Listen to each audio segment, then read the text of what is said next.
Kids of all ages love to have their faces painted, so it's the perfect thing to learn how, if you have young kids, or you're planning to have a birthday party for your children.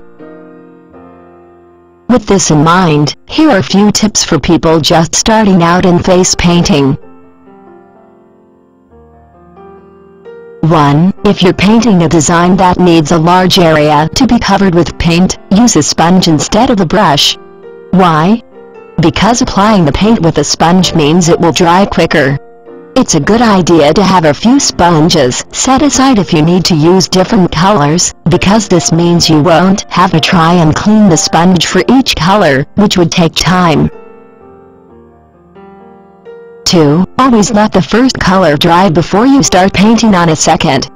If you forget to wait for it to dry, the colors will most likely mix and you're going to have to start from scratch again.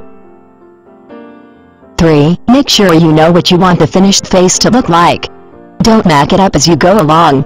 You need to be able to paint faces rather quickly, as if you have children, you already know that kids aren't always very patient, and they may get bored or restless if you're thinking on what to paint next.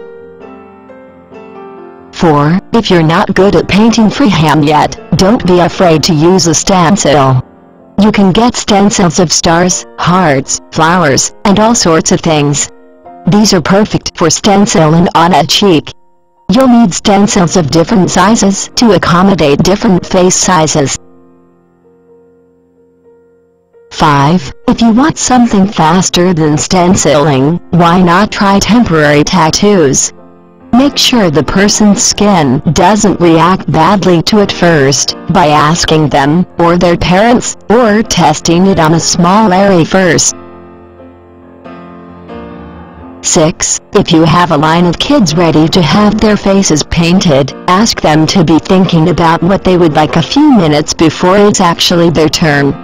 You don't want to be delayed while each kid thinks of what he or she would like painted on their face.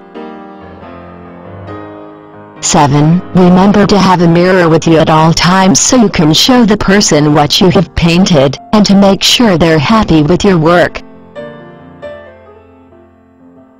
8. Professional face paint and stage makeup can be quite expensive, especially if you're planning to paint a lot of faces.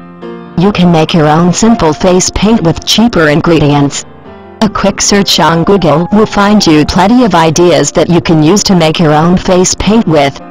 Bear in mind this won't be as good as the professional face paint, so if you can afford it, I would advise you to get the professional stuff.